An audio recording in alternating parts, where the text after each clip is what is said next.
Welcome to this week's 360 show. You've got it right. The Springboks are through to the semi-finals of the Rugby World Cup. What a fantastic performance. I'm incredibly proud. And like I've mentioned before, I will be going to that final. So there's one more hurdle to overcome, and that is against England. So for those of you who don't know, in the previous World Cup, South Africa beat England in the final. So this will be a little bit of a revenge opportunity for England. For my sake, for the whole of South Africa, I'm really hoping that that will not happen. Our Springboks are playing great rugby, and we are quietly confident, but we understand that knockout rugby and knockout sport, in those occasions, anything can happen. But I'm holding thumbs, and we are praying and hoping for the best. So we caught up with a couple of guys. There's some comments about Cheslin Colby and Faf de Klerk. Cheslin Colby talking about it's not about the individual, it's about the team, and that's how they won that incredible encounter against France, the hosts, in the quarterfinals. Let's have a quick look at Cheslin's comments. Once you step on that field, you just want to leave everything out there, and as I said earlier, not have any regrets at the end of the final whistle. And it's not about me, to be honest. That's who this team is about. We're willing to give everything, leave everything out there, and not just take the shine. Personally, it's a team effort, and for me, it's great that it came off. And there you hear it from Cheslin Colby, saying it so loud and clear. It's not about the individual, it's about the team. And that's how you win big encounters. Away from home, against all the odds, against the host, in a knockout match. You stick together as a group, you believe in your game plan, and you believe in each other. And more often than not, you cross the line like the Box did. And now we catch up with Faf de Klerk, who talked about the substitutes that had a huge impact. Now, let me quickly tell you, an unhappy team or unhappy culture in a World Cup or in any big series, the substitutes and the players coming on, the water carriers and the guys who don't play full games are not happy if the environment is not absolutely 10 out of 10. So this is a great example of a team that really found a way to stand together. The substitutes came on here and had a huge impact in the game. And that's been a trend of the Springboks for the last 5 to 6 years. It's the substitutes coming on, winning big moments for the team. And the reason for that is a great culture and a happy team. Let's have a look at what Faf de Klerk has to say. Coach Rossi had a chat with us at half time and sort of had a plan for how he wants the subs to go. And then it changed quickly. So, I think the boys know what they need to do when they come off the bench. And I've got to give credit to everyone that came on. They made a massive impact on the game because the boys up front did their job really well. We on the bench know what's needed, and there's a lot of communication that goes through it. But I wouldn't say it's a tactic, but we know coming off the bench we need to make an impact. So I watched the game at a friend's house. I was pretty comfortable to start the first half, but I'm a huge rugby lover, and I get quite nervous and worked up. Luckily for me, I was at a friend's house, so I couldn't really show my true colours like I always would at my own house. But in that second half, I could not sit down. I went to the back of the couch. I couldn't stand still. I couldn't watch some of it. I would literally excuse myself to the restroom just to miss like a minute or two, and then come back and see that we're still in the mix. You know, it was such a close game. Small margins. We had that block down from Cheslin Colby, which ultimately saved 2 points. Incredible tackling defense from the Springboks and really taking the opportunities. And let's not forget, I spoke in length about Handré Pollard, in my opinion, the best number 10 in the world. But with Lebok, the two of them have a huge role to play, and there's room for both of them in the team. But Pollard coming on in that second half, slotting the 3 points, and ultimately we win by 1 point. I mean, what an incredible game. And the plan came together. Lebok and Pollard is just the perfect combination. I'm very glad to have both of them there. Pollard, especially for those important goal kicking moments where we just have to slot the 3 points. And that's, by the way, how we lost that game against Ireland. We let too many points go on the kicking tee. But the Springboks on the semi-finals against England, and it's all to play for. And hopefully I will find myself in Paris around the 26th to the 29th of October before I come over to India for the Cricket World Cup. And that's what we will be talking about for the rest of the show. Watching a very high-class player. This is when you know everybody is at his best. So let's kick off by analysing all 10 teams. And I'll start off with South Africa. Wow, what is there to say? Pretty disappointing loss to the Netherlands. And it shows you that the minor teams are not so minor anymore. Two huge upsets recently in the World Cup. And all teams are off that losing streak or off the north of the table except for Sri Lanka. So Sri Lanka will have to maybe make a move there. But let's talk about South Africa. South Africa winning the toss, deciding to bowl first. Looking back at it now, not so clever. I think about the game in the T20 World Cup in Adelaide, where the Netherlands knocked out South Africa out of that World Cup. Very, very similar, almost a carbon copy of what happened in the 2023 World Cup, and it's a huge plus for South Africa. I think a lot of teams will think, let's bowl first against the minor teams, bomb them out, get the runs, maybe climb up the ladder with a net run rate, and move forward like that. But there's no better thing than runs on the board. And it's been proven now, especially against the minor teams. I've always really enjoyed batting first against them, really bat them out of the game. And then you can think of unleashing your fast bowlers and really putting pressure on them. It's easy to say in hindsight. Obviously, Temba and co thought bowling first would be a fantastic idea. Maybe there's a little bit of swing and movement off the wicket, which there was, but unfortunately not enough. And South Africa not taking the opportunity when they had the Netherlands 4-5 down early on.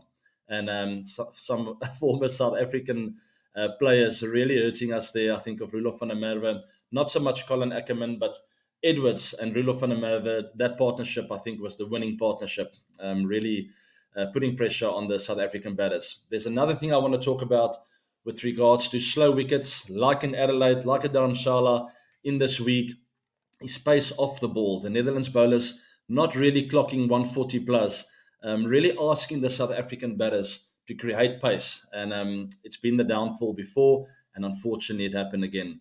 Now they find themselves 2 out of 3 wins, still in the top 4, so it's not all doom and gloom, but there's a lot more focus on that game against England. On Saturday, both teams will be coming out firing. Both teams have been licking their wounds this week and will look to come back stronger. Let's see what happens on this weekend. We move on to the next team, India. My second favorite team at this year's tournament. Fantastic form. They've played some clinical cricket. A lot of players seem to be in form, and that's really what excites me, especially Rohit Sharma, the captain. His record is simply incredible, but especially at World Cups, where he averages 66.4 at a strike rate of, let's say, 102. Let's round it off there. Simply fantastic, and that's the kind of thing you want. You want your main players in form. Virat also batting well. That whole batting lineup all of a sudden looked like they're in good form. And they figured out that number 4 spot, which I spoke about before. Shreyas number 4, KL number 5, and the bowling attack. I mean, we spoke about it at that live session, the 360 live session, where they changed the game plans very quickly. The communication was fantastic, and it didn't take them long to take that slip out and come very straight with their lines, making sure they get a lot of bowl dismissals, LBWs, and they put a lot of pressure on the batters by bowling straight with straight fields. So the batters had to force the ball to try and get it through the inner ring. And that ultimately leads you to sometimes play the wrong line of the ball or trying to hit too hard and the ball just comes a little bit off the deck and it hits your pads and you get out LBW. We called it together, guys. That's what the 360 Live show is all about. But ultimately, India just in fantastic form and they're playing Bangladesh next. I can't see them struggling there too much, but they're definitely going to respect Bangladesh. But if India has a decent start, I just can't see them being stopped at the moment. Moving on to the next team, then New Zealand, another informed team. They're playing Afghanistan next on the 18th of October.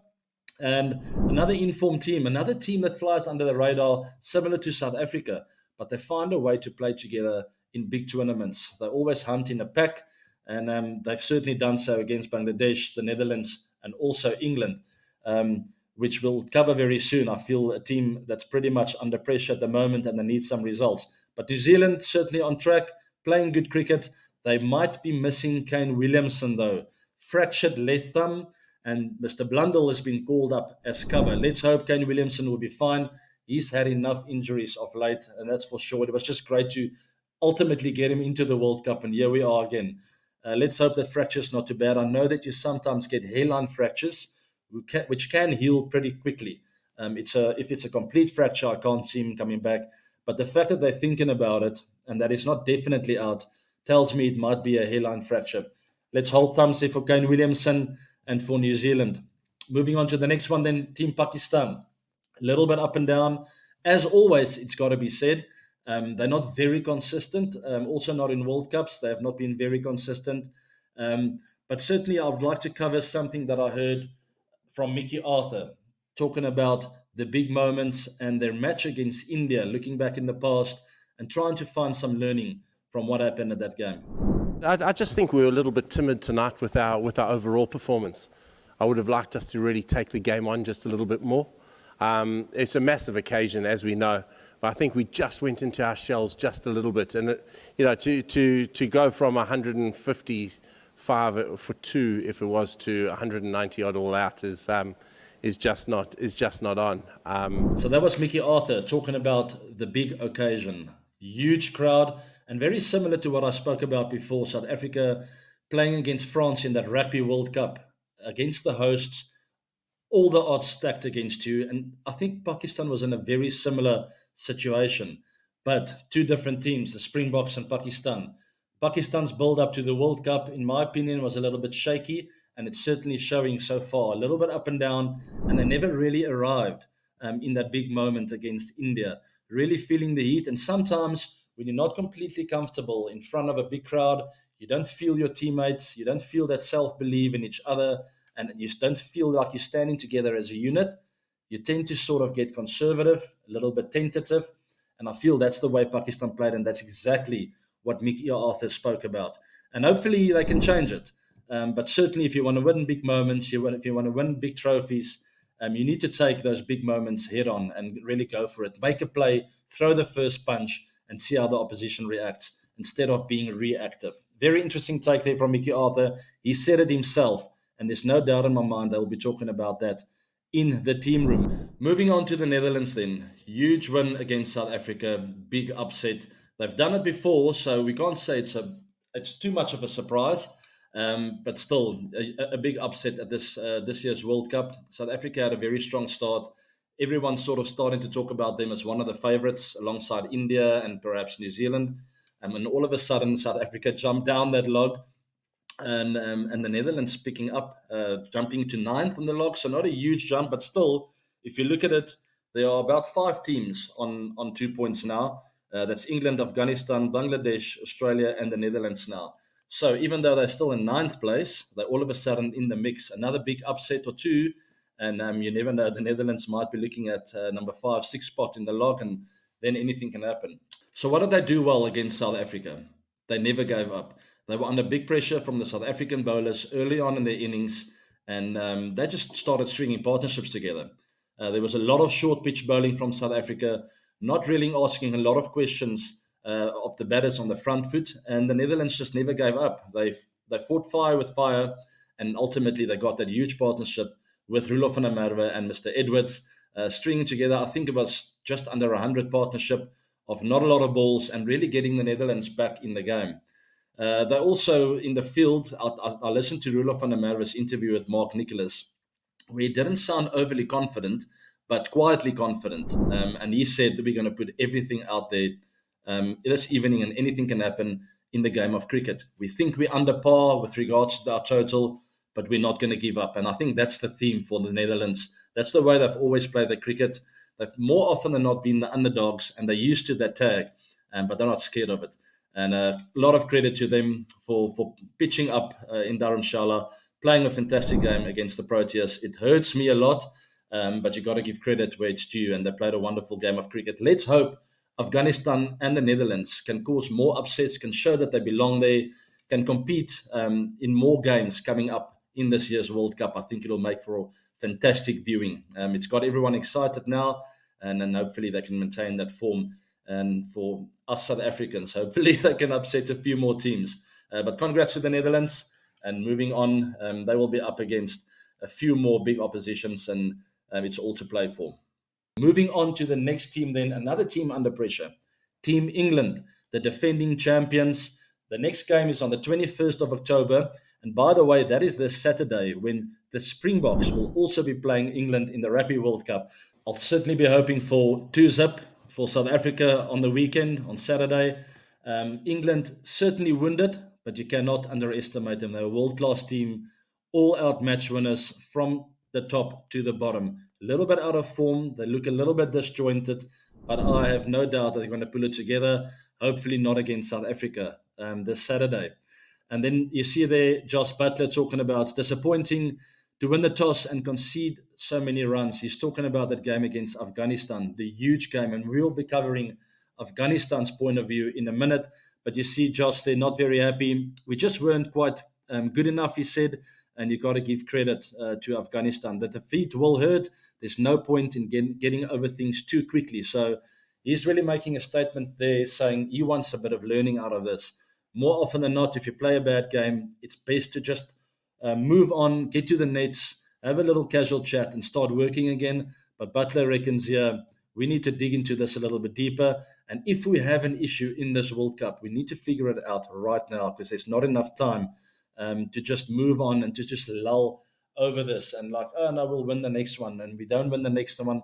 And then all of a sudden it snowballs into a terrible World Cup. All right. So he says they need resilience and they have to come back stronger. Let's see if England can do that. Yusuf Patan talking about this upset. Many might call it an upset, but I say Afghanistan showcase solid all-round quality cricket to beat the world champions. And let's cover on that note, Afghanistan. Really on a high after that win against England. But let's keep in mind this first two games they played, they lost. But hopefully they'll get a bit of confidence from that. I'm very, very happy for them. I mean, we know what Afghanistan have been going through of late with the earthquakes and a lot of suffering. And certainly this would have helped their team just coming out on top against the world champions. I mean, there's nothing better than sport pulling a nation together. I felt it before as South African when we won the 1995 Rugby World Cup. We've won it twice since then. We're in the semi-finals again, and the whole country just feels united. And I think Afghanistan would have had a similar thing with this win against England. What a fantastic game by the whole team. And let's have a look at Harsh's tweet here. The biggest moment in Afghanistan's cricket history and a great example of how you accept adversity and keep looking ahead. Afghanistan remains the most memorable cricket story of our times.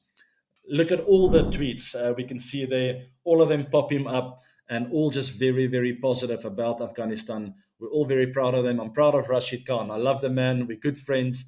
And he certainly showed a lot of fighting spirit in that game, a lot of calmness under pressure as well when we tried to defend that total. Because let's not forget, they lost out on a lot of runs while they were batting, but they certainly made up for it in the field. Well done, Afghanistan. We're all proud of you. Keep the momentum going. Your next game will be against New Zealand. It won't be easy. Also on the 18th of October. And let's see. It's going to be a great clash with Afghanistan with a lot of confidence, but New Zealand, one of the informed teams of the tournament. Next team we'll cover then quickly, Bangladesh. They'll be playing against India on the 19th of October, running straight into the informed team of the tournament, the hosts as well, the favourites. Bangladesh certainly under a bit of pressure, winning that game against Afghanistan, but losing to England and New Zealand. And they will be hopeful that Shakib Al Hassan will be ready for that clash. Tiny little injury in his quad. I don't think it's too serious, but they cannot afford for him to miss out in a big game like that. They will certainly need him. They need his experience, his calmness under pressure, and it's going to be just a fantastic game. And then a very interesting fact here, Bangladesh have lost 3 or more wickets inside 100 runs on 9 occasions out of their last 11 ODIs. That puts you under pressure. You got to bat at some stage, eh? And you have to, in a 50-over game, it's a longer form of the game. It's longer than you think. It's 2.5 T20 games, if you look at it like that. So if you can't string big partnerships together after a good start and really put the bowlers under pressure, you want to really cash in those last 20, 15 overs, where it's almost like a mini T20 game. There you need wickets in hand. You need 7 or 8 wickets in hand sometimes. And Bangladesh have not been doing that, really making them feel the pressure. Let's see if they can do it against India. I'm not so sure. One of the best bowling attacks in the tournament. We'll see what happens there. The next team then, Team Australia, also under a bit of pressure. They're playing on the 20th of October against Pakistan. They look also a little bit all over the place. We have seen Pat Cummins talking about it. We've not been up to the standards we like to hold. A very interesting take there from Pat Cummins, encouraging his team to stand up, to gel together as a team, and to find that rhythm. Yes, finally they won that game against Sri Lanka. It was a very important game, but the next game will not be easy against Pakistan. It's a must-win for both teams, really. I will never underestimate an Australian cricket team. They've won the World Cup 5 times. There's enough experience in that side. There's enough firepower. It's a fantastic bowling attack too. They need Steve Smith in form. He's been a little bit out of form, missing balls on his pads, but let's see if he can come back from that. And then a very interesting text message we picked up. Nathan Lyon is ready for the World Cup. The Australia spinner reveals a text message he sent to Andrew McDonald. I wouldn't completely be against that. He's a wicket taker, and I feel they've been lacking a spinner. Even though Maxwell is there as backup, Zampa has been bowling really, really well. Have they been scoring enough runs? Do the batters look in such form that they can afford to play a Nathan Lyon?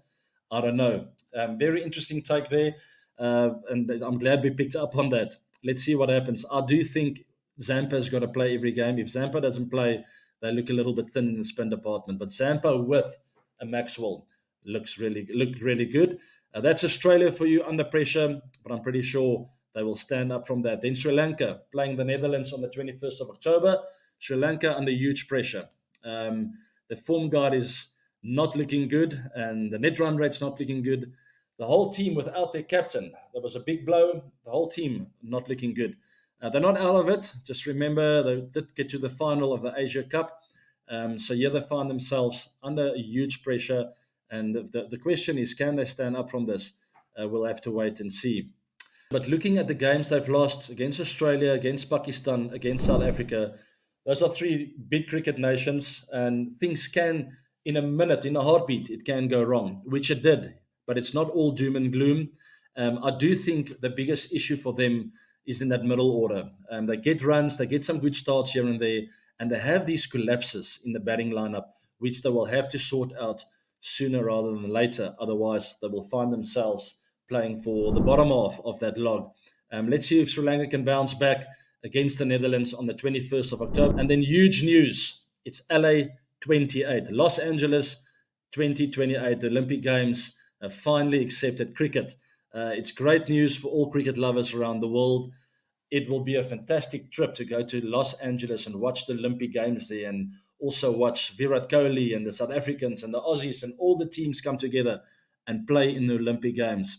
It's great news and a fantastic opportunity for all the cricketers. Let's quickly have a look at a comment here from Nicolo Campriani. Think my friend here, Virat. Think about my friend here, Virat. He's the third most followed athlete in the world on social media with 314 million followers. That is an incredible stat to start off with. And he finishes off to say that this is the ultimate win for LA28. Certainly very exciting. And Virat's going to have a lot of fun over there in the States come the Olympic Games 2028. Let's hope he'll be there. I don't know. He's not that young anymore, but I'm pretty sure Virat will be there to go and try and win an Olympic medal for India. It's just great news for all cricket lovers, and I will certainly be making an effort to try and get there. And I've never been to Olympic Games. So come and join me. Let's go to Los Angeles in 2028. Congratulations, ICC and everyone involved. And then let's cover the fitness segment of this week. I've decided to throw some comments on here from you guys. Thanks for sharing the exercise is the first one. And then a couple of questions. By the way, it's a huge pleasure. I've been promising you guys that for a long time. And then a couple of questions here as a sports person. If you have to choose between short-term fitness and long-term health, which one would it be? So let me tell you, it's without a doubt long-term health, but I haven't always been true to that, what I just said now. During my career, and it was always about just giving my best for the team, sacrificing no matter what. Even though I had 2 hairline fractures at a time with a sore quad and a shoulder, I would tell the coach there's absolutely no chance I'm missing this game. So maybe there's an example of me not always being true to that. But if you had me, if you had to put me on the line, if I had to put myself on the line to decide, I would say long-term health. So all decisions you have to make in your life will have to be looking at long-term health. Everything you eat, the way you exercise, the way you gym out there, the way you think mentally about life. Always try and think what's best for me long term. What's going to give me my best years, so that I can have an impact on this beautiful earth that we live in and on all the people in my life. Long term health certainly wins there. And then the last question, hey, AB, the fitness regime looks awesome. Thank you. I think so too. Is this a similar regime that you used when you were playing? Not really, no. I've always believed in body weight exercises. I did, however, when I was a little bit younger, um, I did feel like I'm wasting my time with small stuff and body weight stuff. So maybe in my first 5 to 7 years of international cricket, I wanted results quicker, and that's where I wasn't true to the long-term health thinking kind of thing. I picked up too heavy. I wanted results in a 45-minute session. I wanted to go, go, go. And I very quickly realized towards the back end of 20s, probably about 28, 29, realized, hold on, you need to train smartly and you need to find a more long-term goal and view on how you're going to be or become one of the best players in the world. And I certainly started being a bit smarter with that. So yes and no actually is the answer. At the moment, or certainly the last a few years of my career, I found a way to be a bit smarter about it and followed more similar regimes like that. This one I discovered early on this year. I've been doing that this year, and I found a lot of benefits from that and also successful results. So very happy about that. Moving on to the 360 quiz, we'll start with last week's answer. And there you have it on the screen. It was 400 plus totals in World Cups for South Africa. Who were all the Centurions? Myself, Hashim, Faf du Plessis, Quinton de Kock, Rassie van der Dis, and Aiden Markram. That list certainly grew a little bit in this year's World Cup. And then moving on to this week's quiz or question, and it's a very interesting one, I must say. I really enjoy this. Which team won the silver medal the last time cricket was played at the Olympics? Now, I think a lot of you will go like, whoa, did we ever have the cricket at the Olympics? We didn't even know about that. It was in the 1900s. That's a long time ago, people. There were only two teams that competed in the Olympic Games. It's quite funny. So who got the silver medal? Great Britain won the gold. Who got the silver medal? You'll be very surprised by the answer, and I cannot wait to share it with you guys in next week's 360 show. Thank you very much for joining me. Keep a close eye on the Cricket World Cup, guys, because before you know it, it's going to be over. So slow down and enjoy every moment. I'll be seeing you on 360 Live later this week.